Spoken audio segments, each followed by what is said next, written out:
Ashanbone Squad. Today we will be covering a story time about the lovely, terrifying, and altogether unsettling experience I had growing up in a very haunted house. Okay, flashback to 1993. Menasha, Wisconsin. My little 8-year-old self was already a creepy kid who had an addiction to Stephen King and Anne Rice books, as well as a love of learning about cryptids and ghosts.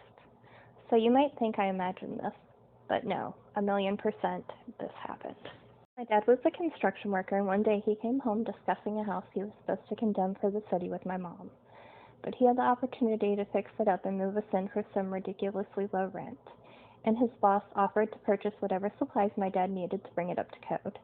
While my parents, being fairly young, 28 with 2 kids, myself and my sister took full advantage of this deal. We moved in during the middle of summer. We borrowed a little black and white TV with rabbit ears from my grandparents that my parents brought and plugged in the living room for my sister and I.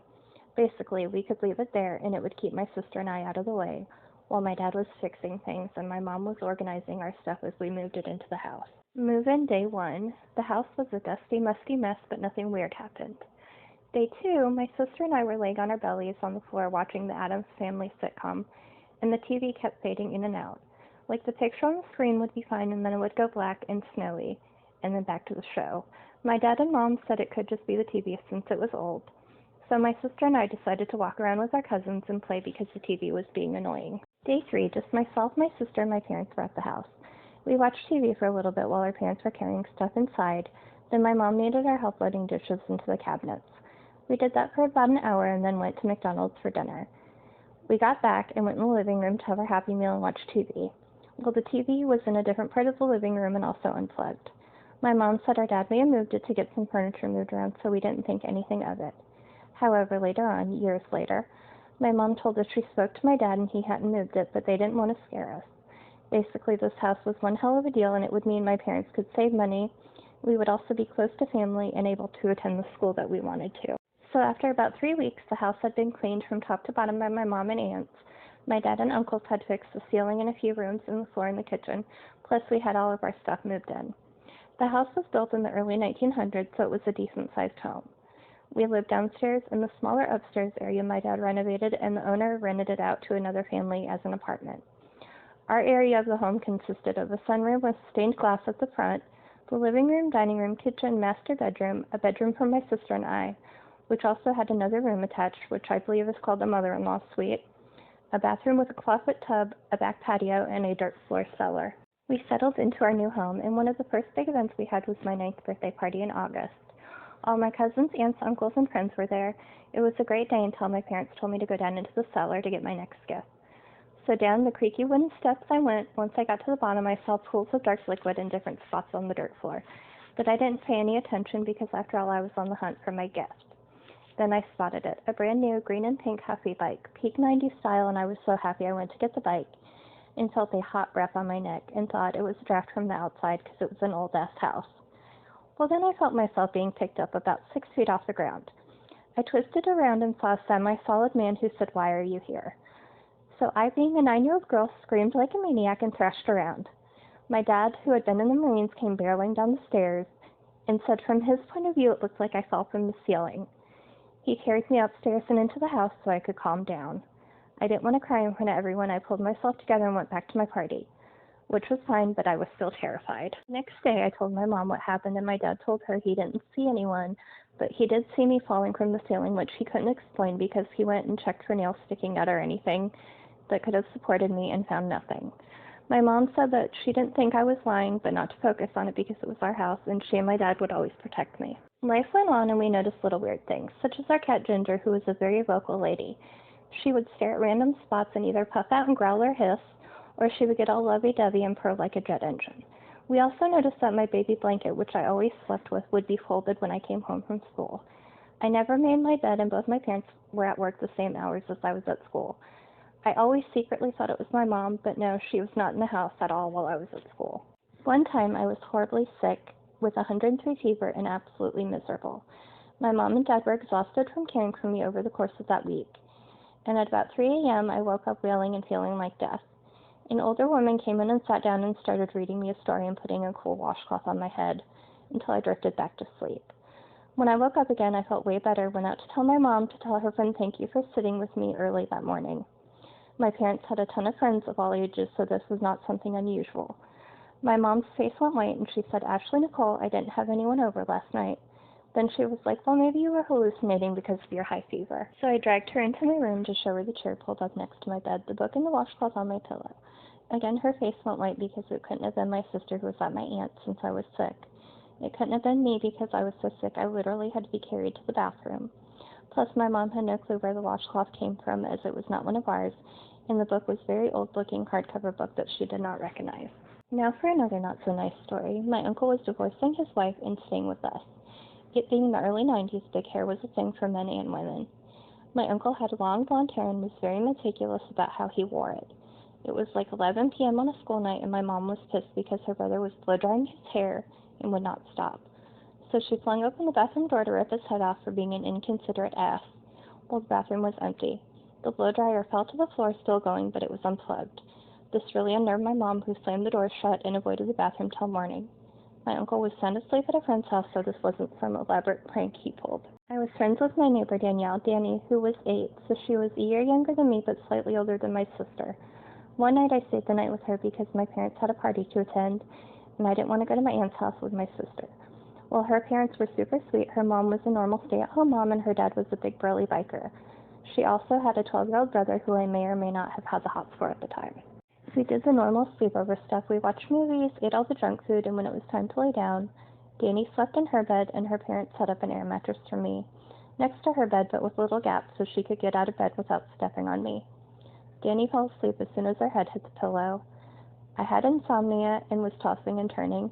Her dog, a huge love bug of a golden retriever, came to cuddle me because he could sense I was not relaxed.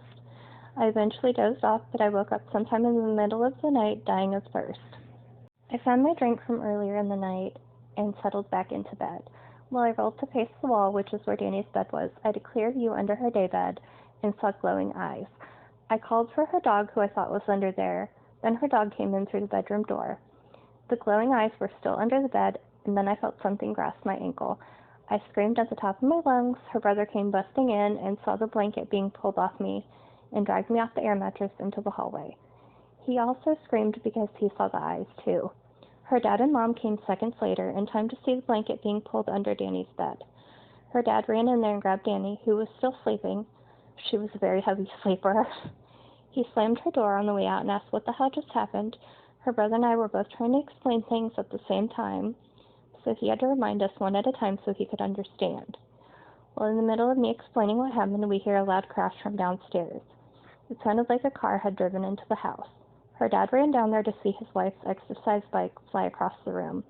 No one got sleep after that. The next morning when I went home, Danny's dad asked me to send my dad over there, and they both searched the house top to bottom to make sure that someone hadn't broken in via an unlocked window or the basement. Nope, everything was locked down, so that means whatever happened wasn't criminal but paranormal. Another time at my house, I was asleep in my bed and woke up and was going to be a naughty kid and get my handheld aerial game, which I was grounded from at the time because I couldn't fall back asleep. Well, since I was grounded from it, my dad had placed it on top of the bookshelf by my bedroom door. The bookshelf was like 7 feet tall, so he figured I couldn't reach it. Well, I was laying there trying to make a plan to get that game, and movement in my peripheral vision got my attention.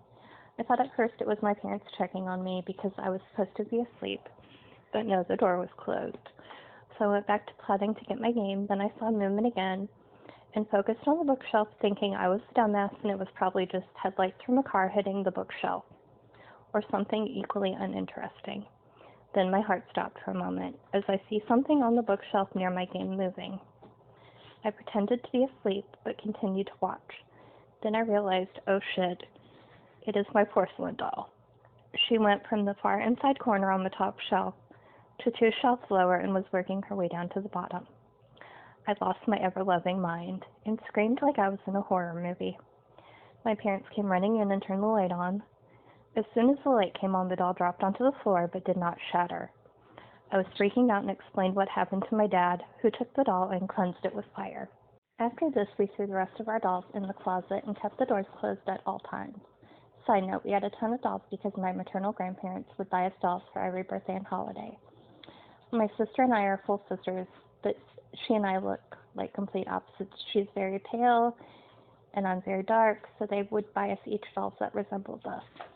This solution worked for a little while, but eventually my sister and I would hear movement in the closet, which was very much not okay. We decided the dolls had to go, so we started to bag them up so my dad could bring them down to store in the cellar. In the process of bagging up around 30 dolls, several of them moved or blinked, which quite frankly makes your heart stop when it happens. We managed to complete the task and get the dolls out of there. Another troubling experience was that in the evening my mom would shut off the light in the dining room. It was the room in the center of the house and right next to the bedroom my sister and I shared. Well, when the light was on, everything was fine. However, as soon as it was switched off, the sounds of a baby wailing would start. The problem is that we had no babies in the house. My sister was 7 and I was 9. The family upstairs did have babies, but they moved out a few months before this happened. It is a very unsettling experience to hear a baby cry when you do not have a baby. One of the more troubling encounters I had was soon after my sister and I got bunk beds. I, being the older and wiser sister, of course got the top bunk. Well, after school one day I came into my room, climbed onto my bunk, and began to read what I can only assume was a Goosebumps book. I was there for about 20 minutes, fully immersed in the story, and out of nowhere, I feel someone smack me in the middle of my forehead. So I, of course, began to yell at my sister for being a brat and slapping me for no reason. My mom came into my room and asked why I was yelling for my sister. She wasn't home. She was at my aunt's for the night. I told my mom what happened, and she looked at my face, and sure enough, I had the outline of a hand dead in the center of my forehead.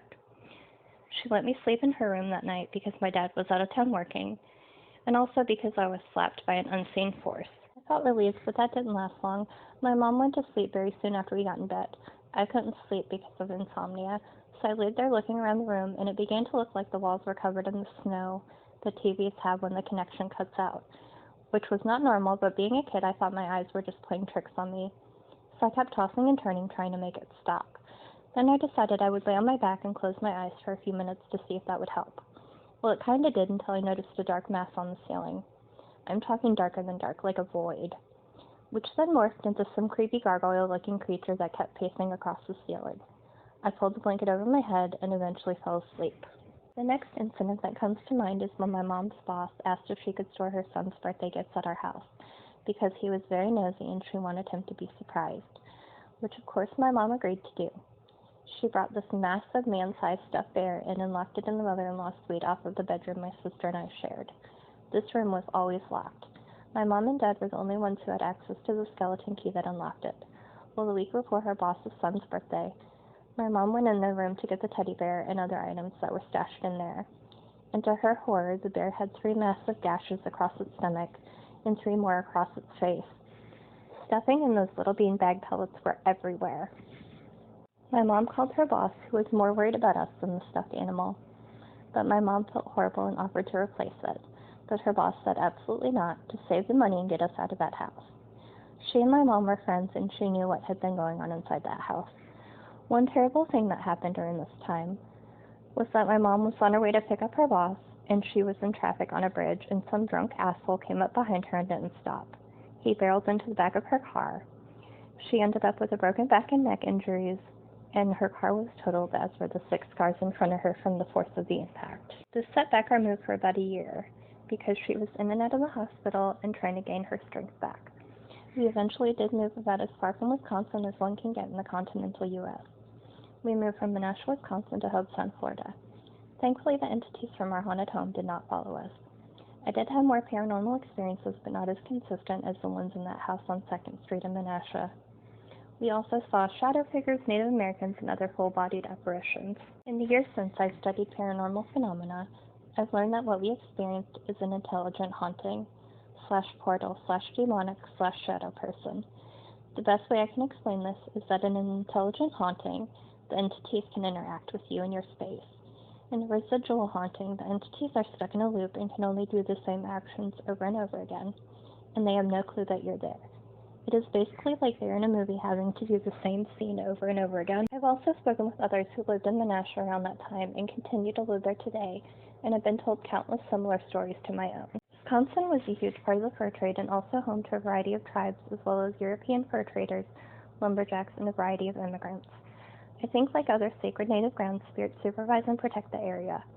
I also think that the darker entities could be demons or even elementals. Shadow people are their own Pandora's box. The portal also makes sense for the area. Wisconsin is known for the chain of lakes as well as for limestone. Water and limestone are said to greatly impact the number and intensity of hauntings. It has been many years since I've lived there, but the best example of a series showcasing how a real haunting unfolds is The Haunting of Hill House on Netflix.